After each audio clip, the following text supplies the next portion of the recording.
संसार का भ्रमण करते करते कलयुग अवतार श्री गुरु नानक देव जी अपने प्रिय भगत भाई बालाजी और भाई मर्दाना जी के साथ लोगों को प्रभु परमात्मा के नाम का संदेश दे रहे थे। एक दिन गुरु जी के पास कुछ भक्त लोग आए और कहने लगे, हे महाराज, हमने कुछ पूछना है, अगर आज्ञा हो तो हम आपसे पूछें। गुरु जी कहने लगे, भगवान के प्यारो, जो कुछ आपकी इच्छा हो वह पूछो। तो उन भक्तों ने कहा, हे महाराज, यह जीव जो कुछ पुण्य पाप करता है और जो यह माया के पीछे भागा भागा फिरता है, क्या यह किसी की प्रेरणा से करता है अथवा यह स्वयं स्वतंत्र रूप से करता है?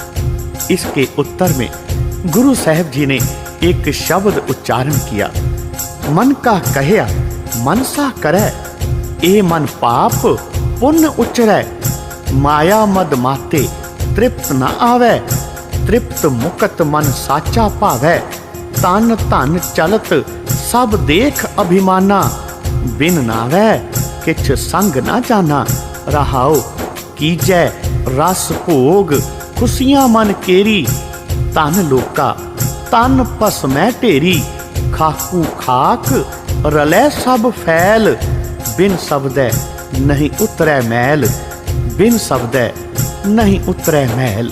गुरु जी कहने लगे, हे राम के भक्तों, यह प्राणी भक्ति भी करता है, योग भी करता है और धन को एकत्र करके खजाने में भर लेता है।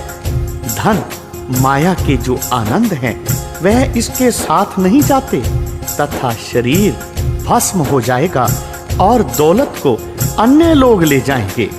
पर यह ध्यान रहे कि धन कमाने के लिए जो इसने पाप किए हैं वे सभी इसको नरक में जा गिराएंगे। परमात्मा के नाम के बगैर इसका कोई मित्र नहीं होगा। जब तक यह परमात्मा का भजन और गुरु की शरण प्राप्त नहीं करेगा तब तक इसकी मैल दूर नहीं होगी। ईश्वर भजन से इसका छुटकारा होगा। फिर उन भक्तों ने पूछा, हे महाराज, यह प्राणी जिस योनि में जाता है तथा जिसमें नाचता है, यह उस नाचने से किस प्रकार छूटेगा? फिर गुरु जी कहने लगे, गीत नाद तन ताल सकूरे, त्रह गुण उपजै बिन सै दूरे, दूजी दुर्मत दर्द न जाए, छूटै गुरमुख दारू गुण गाए, दारू गुण गाए। हे भक्तजनों, मरने वाले को गीत नाद ताल पखावज बजाए जाते हैं, तब वह प्राणी उनके ही कारण नाचता है। और यह प्राणी जो योनि में पड़ता है, इसीलिए काम, क्रोध, लोभ, मोह, अहंकार तथा ममता के लिए अनेकों योनियों में जाता है। बार बार इसका नाश होता है तथा बार बार यह पैदा होता है। अब का बिछड़ा फिर पता नहीं मिले कब मिले या ना मिले। इन प्राणियों की आयुएं अनेकों वर्षों की हैं, जैसे लाखों वर्ष तक पाषाण की आयु है। यह उनसे भ्रमण करता रहता है। इस प्रकार मनुष्य जन्म का गया हुआ प्राणी बहुत दूर चला जाता है। दुर्मत, बुरी मत बहुत बड़ा, बहुत भारी रोग है। जिस समय गुरु नानक देव जी ने यह बातें कही तो भक्त लोग कहने लगे, हे गुरु जी, इस जीव का यह दुर्मत, बुरी मत रोग किस प्रकार दूर होगा? गुरु जी कहने लगे, इसका इलाज सिर्फ एक है। वह इलाज है प्रभु का नाम। जब यह नाम स्मरण करता है तब यह रोग अपने आप ही दूर हो जाता है। फिर उन भक्तों ने कहा, हे गुरु जी, एक वैष्णव कहलाते हैं तथा एक तपस्वी तथा एक पंडित कहलाते हैं और एक जैनी। इनमें से उत्तम कौन है? तो गुरुजी कहने लगे, तोती उज्जल, तिलक गलमाला, अंतर क्रोध, पढ़े नाट्यशाला, नाम विसार, माया मद पिया, बिन गुर भगत नाही सुख थिया। हे भक्तो, यह सभी नट की विद्या है। जैसे नट नाटक करता है वैसा ही प्रतीत होता है। जैसे धोती पहननी, मालाएं धारण करनी, तिलक आदिक यह वैष्णव के स्वांग हैं। नट की भांति इसके मन में काम आदिक ममता माया रहती है। तब क्या यदि बाहर का स्वांग कर लिया तो क्या लाभ? उस परमात्मा की अनन्य भक्ति के बिना भगत नहीं कहला सकते। गुरु नानक देव जी की कही हुई इस बात को सुनकर फिर उन भक्तों ने कहा, हे गुरु जी, जो मुख से तो किसी को गुरु कहते हैं परंतु गुरु आज्ञा की अवहेलना करते हैं, उनकी क्या गति होगी? फिर गुरु जी ने आगे पौड़ी उच्चारण की, सूकर स्वान गर्दभ मंजारा, पशु मलेच्छ नीच चंडाला, गुरते मुंह फेरे तिन जोन पुगये, बंधन बांधिया, आइए जाइए, आइए जाइए। गुरु जी कहने लगे कि जो गुरु जी की आज्ञा नहीं मानते वे प्राणी सुअर, चंडाल, कौवा, कुत्ता आदि की योनि को पाते हैं। अन्य बहुत सी पशु योनियां हैं, ये उनमें जाएंगे तथा भूत प्रेदातिक बनेंगे। यह सब योनियां निषिद्ध मानी गई हैं। गुरु की अवहेलना से यही योनियां प्राप्त होती हैं।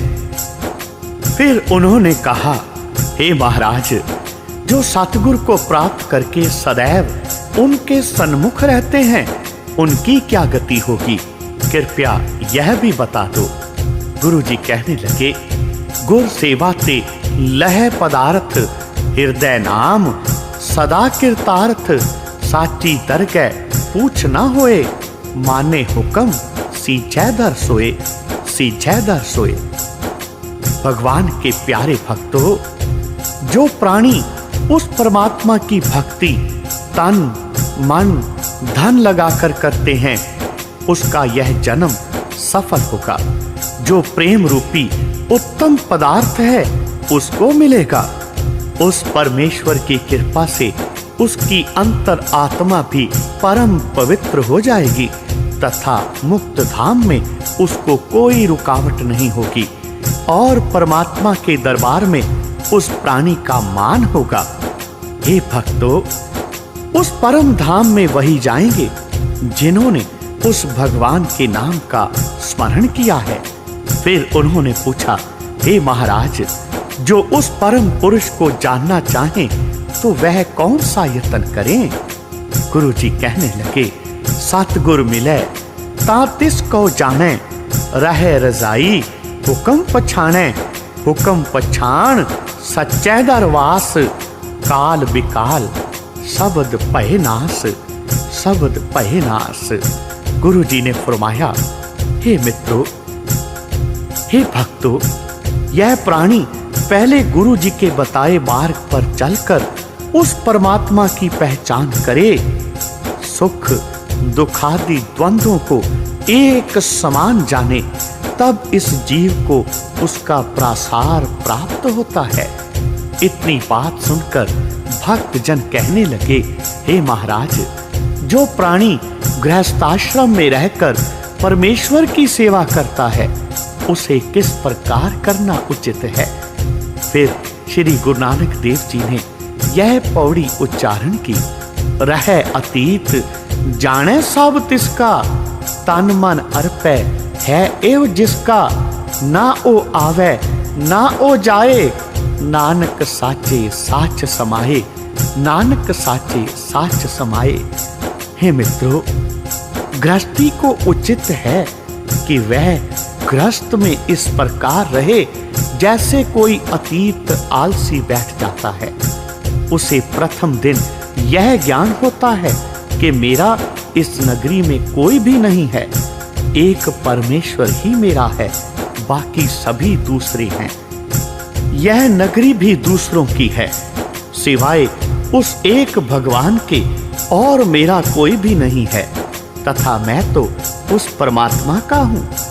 यदि कोई ईश्वर अर्पण रोटी देगा तो मैं खाऊंगा, नहीं तो यह रात्रि स्वयं विहाय जाएंगे।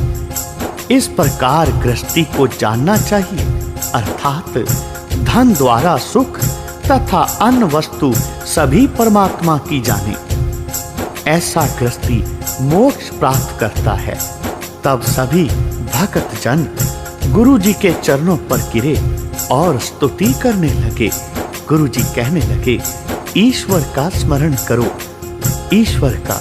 फिर वे शिष्य हो गए और कहने लगे, धन्य गुरुदेव, धन्य गुरुदेव। इस प्रकार गुरु नानक देव जी ने इन भक्तों के प्रश्नों का उत्तर दिया, उनके कष्टों का, उनके भ्रमों का निवारण किया।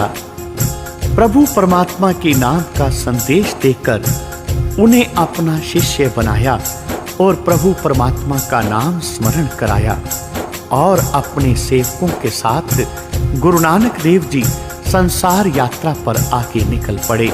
बोलो जी पाहि जी वाहे गुरु, वाहे गुरु, वाहे गुरु।